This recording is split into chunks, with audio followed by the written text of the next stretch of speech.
Salam sejahtera bagi saudara sekalian dimanapun berada. Firman Tuhan untuk kita pada pekan penatelayanan hari kedua dalam Kisah Para Rasul 5 ayat 29 sampai 32. Demikian firman Tuhan. Tetapi Petrus dan rasul-rasul itu menjawab, katanya, kita harus lebih taat kepada Allah daripada kepada manusia.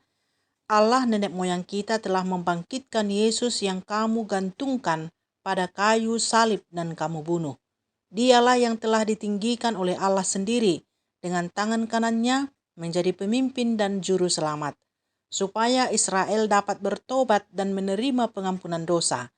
Dan kami adalah saksi dari segala sesuatu itu, kami dan Roh Kudus yang dikaruniakan Allah kepada semua orang yang mentaati Dia.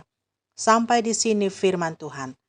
Saudara-saudara yang dikasihi Tuhan Yesus Kristus, tema renungan untuk kita pada hari kedua ini mengikutkan Tuhan Allah. Dalam nas-nas yang disuguhkan kepada kita, baik Ogen maupun nas khotbah, diperlihatkan tokoh-tokoh yang menjadi teladan, yakni Yosia dan rasul-rasul. Yosia adalah raja yang gagah berani. Ia melakukan pembaharuan ataupun reformasi peribadahan Israel. Ia berdiri di depan sebagai raja yang menggerakkan seluruh rakyatnya, baik nabi-nabi, imam-imam, awam, kaya, miskin, untuk merubuhkan semua penyembahan berhala yang ada di Yehuda dan Yerusalem. Ia punya nyali yang cukup besar untuk melakukannya. Sebelum dia, tidak ada raja seperti dia yang berbalik kepada Tuhan dengan segenap hatinya, dengan segenap jiwanya, dan dengan segenap kekuatannya, sesuai dengan segala Taurat Musa, dan sesudah dia tidak ada bangkit lagi yang seperti dia. Lihat 2 Raja-Raja 23 ayat 25. Begitu juga dengan Rasul Petrus dan Yohanes. Kedua rasul ini adalah pengikut-pengikut Yesus yang gagah berani. Keberanian mereka tampak pada sikapnya yang lebih memilih percaya kepada Kristus dan memberitakannya daripada memilih takut kepada manusia. Lihat Kisah 5 ayat 29. Walaupun mereka dikecam, dipenjara bahkan disesah, mereka tetap memberitakan Kristus yang adalah pemimpin dan juru selamat dunia. Dapat kita bayangkan andaikan mereka takut dan tidak memberitakan Kristus, kita tidak akan pernah mendengar berita keselamatan itu.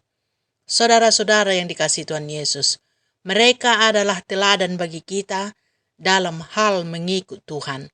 Kita harus mengasihi Tuhan dengan segenap hati, dengan segenap kekuatan dan dengan segenap jiwa, sama seperti Yosia, raja yang gagah berani itu. Hanya orang-orang yang seperti ini yang benar-benar dapat mengikutkan Tuhan Allah.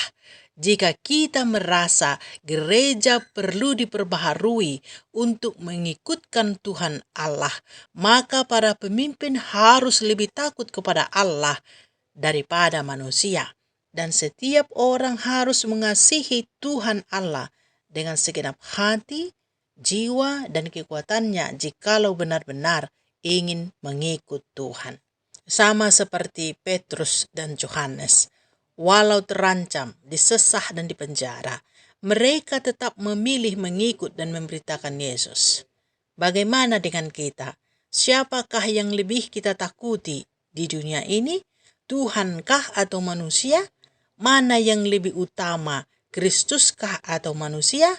Sudahkah kita mengasihi Allah dengan segenap hati, jiwa, dan kekuatan? Kalau pergi ke pesta adat, katakanlah pesta perkawinan atau kematian, bukankah kita sanggup mengikutinya 1 harian penuh dari pagi hingga sore menjelang malam? Tapi bagaimana dengan kedatangan kita ke gereja yang adalah tubuh Kristus yang kelihatan? Hanya 1 kali seminggu, dan itu pun 1,5 jam saja. Berapa orangkah yang datang dengan sungguh-sungguh? Berapa pula persembahan yang kita bawa kepada Tuhan? Lalu, Patutkah kita disebut pengikut-pengikut Kristus? Bukankah kita ini orang-orang yang sama dengan dunia?